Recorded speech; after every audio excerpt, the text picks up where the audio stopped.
nós estamos aqui agradecendo a Deus por mais essa oportunidade, por mais esse momento de gratidão a Deus, de poder estudar a palavra do Senhor com você e de poder compartilhar, de todo o nosso coração o desejo do seu aprendizado, do seu conhecimento através das Escrituras. E nós estamos estudando Atos, primeiro capítulo. Nós estamos fazendo as considerações preliminares para entender o exercício, o desafio que temos com o livro de Atos para a nossa vida.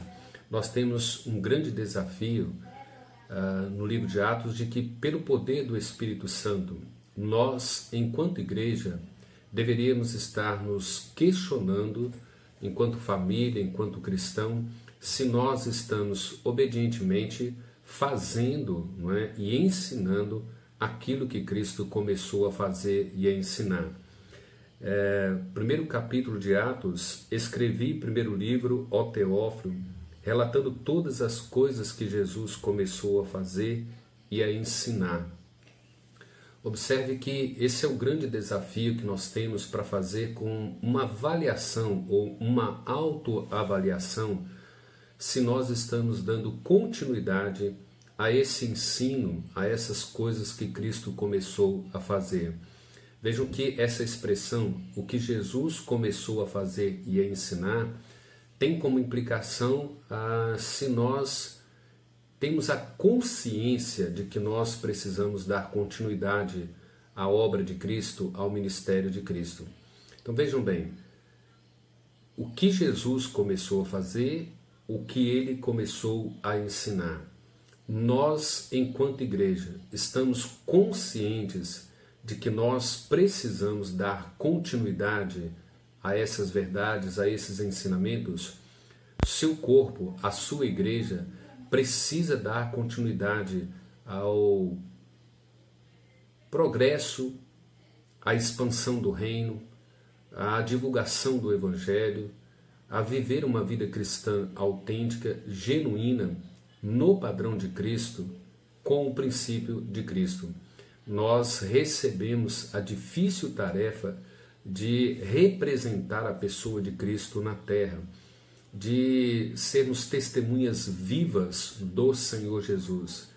E vejam bem, essa é uma tarefa que foi dada à igreja. A igreja somos nós, o corpo de Cristo, não meramente a denominação, não meramente as paredes, o templo, mas nós, enquanto organismo vivo, nós, enquanto corpo do Senhor Jesus Cristo, recebemos essa difícil tarefa que nós devemos, então, dar esse testemunho e mostrar ao mundo que nós estamos dando continuidade, que nós não estamos inventando nada novo, que nós não estamos criando nada novo, que na verdade nós simplesmente estamos dando continuidade, testificando de todas as coisas que Jesus começou a fazer e a ensinar.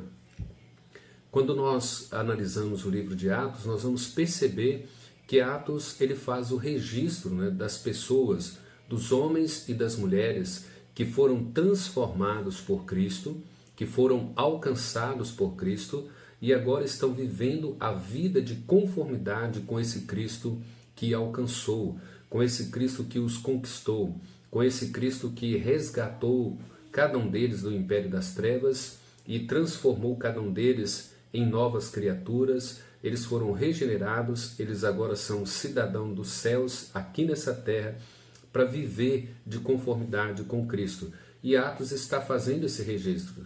Em alguns momentos a gente percebe, esses que têm transtornado o mundo também chegaram até aqui, falando desses crentes, desses cristãos que se comprometeram com essa tarefa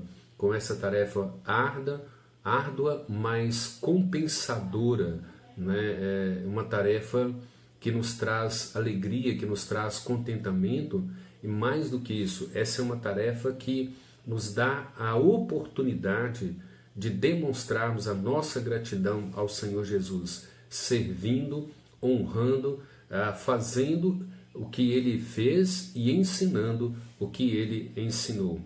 Para isso nós precisamos entender o que foi que Cristo começou a fazer e o que de fato Ele começou a ensinar nesse mundo. E o primeiro ponto para a gente poder pensar é que Cristo veio a esse mundo, ele começou a fazer coisas e a ensinar verdades para salvar uma humanidade perdida, para salvar os homens de seus pecados, para libertar os homens da sua escravidão, do pecado, da carne e do mundo. Então, entender, Jesus veio a esse mundo para salvar, para trazer salvação ao perdido.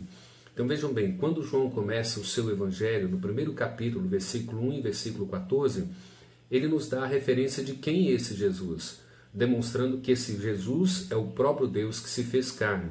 Ele diz, no princípio era o verbo estava com Deus e o verbo era Deus. Versículo 14 diz que nós vimos e o verbo se fez carne e habitou entre nós e vimos a sua glória como a do unigênito do Pai. Então, você entender que mostrar ao mundo que esse Deus, ele se preocupa com o pecador, ele se fez homem, ele desceu à terra, assumindo a forma de homem, assumindo a forma de servo, para resgatar pecadores, para redimir pecadores, homens que são inimigos dele, que são desafeiçoados e que não vivem para a glória desse Deus. João, primeiro capítulo, versículo 29, ele apresenta a missão de Jesus como o Cordeiro de Deus que veio tirar o pecado do mundo. Então Jesus é o Cordeiro, ele é a propiciação de Deus, ele é a provisão de Deus para tirar o pecado, ou tirar o pecador da escravidão do pecado, tirar o pecador da escravidão de Satanás, para resgatá-lo do estado de morto em seus delitos e pecados, como Efésios 2:1 e o versículo 4 nos apresentam, estando nós mortos em nossos delitos e pecados, mas Deus sendo rico em misericórdia, por causa do seu grande amor com que nos amou, ele nos deu vida juntamente com Cristo e nos fez assentar nos lugares celestiais juntamente com esse Cristo. Então, Atos é desafiador porque nós temos que ser, cada um de nós, esse representante de Cristo. A igreja precisa representar Cristo nessa missão, nesse papel de resgatar pecadores para que eles sejam transformados por Deus em adoradores para cumprir a missão maior, que é glorificar a Deus e gozá-lo para sempre. A glorificação a Deus, a exaltação do nome de Deus faz com que seja necessário que nós evangelizemos, que nós façamos missões como Cristo propôs, para que os verdadeiros adoradores sejam resgatados e assim o Pai cumpra a sua missão maior, que é adorá-lo e glorificá-lo para todo sempre. Lucas capítulo 19, versículo 10, Cristo é apresentado como aquele que veio buscar e salvar o perdido. Ele não veio para salvar o justo, da sua própria justiça, porque o justo, ele nada mais é do que um condenado, aquele que se auto-justifica, aquele que acha que não tem nenhum pecado e que não precisa de Cristo para a salvação. Então Cristo não veio para ele. Cristo veio para buscar e salvar o perdido. É aquele que olha para Cristo e entende a sua condenação, o seu estado de miséria, o como ele está morto. Paulo, em sua segunda carta aos Coríntios, capítulo 5, versículo 18 a 19, ele fala da grande tarefa do Pai e do Filho reconciliando o mundo consigo mesmo, dizendo que Deus estava reconciliando o mundo consigo mesmo, não imputando o pecado aos homens, mas lançando esse pecado sobre Jesus Cristo e pegando a justiça de Cristo e imputando a nós. Então nós percebemos que Cristo ele veio ao mundo e ele começa a fazer as suas obras. Toda a sua obra está focada na reconciliação do pecador para com Deus, na reconciliação do homem para com Deus. E ele ensina todas essas verdades doutrinárias, essas verdades morais, essas verdades práticas das Escrituras, para que cada um de nós o conheça e viva assim de conformidade com ele. Cristo sempre fez isso, buscar e salvar o perdido. Marcos 10, 45 diz que o próprio Filho do Homem não veio para ser servido, mas veio para servir e dar a sua vida em resgate de muitos. Tito, capítulo 2, versículo 14, diz que Cristo entregou a si mesmo para purificar e remir um povo de propriedade exclusiva dele. E por que ele redimiu esse povo de propriedade exclusiva dele? Para que nós possamos dar continuidade a tudo que ele começou a fazer, a tudo que ele começou a ensinar, que é levar a sua verdade ao pecador, a uma humanidade corrompida, caída no pecado, contaminada, destinada ao inferno. Mas nós temos que levar essas verdades, anunciar o Evangelho, propagar um Cristo crucificado, um Cristo que é o verdadeiro Deus que se fez carne, um Deus, um Cristo que é o sumo sacerdote que se ofereceu a si mesmo como oferta para nos remir de todo o pecado. Cristo é a oferta toda suficiente. Ele é o sumo sacerdote, mas ele é a oferta que atende todas as exigências da lei de Deus, da santidade de Deus, para nos remir de todo o pecado. Hebreus capítulo 10, versículo 12.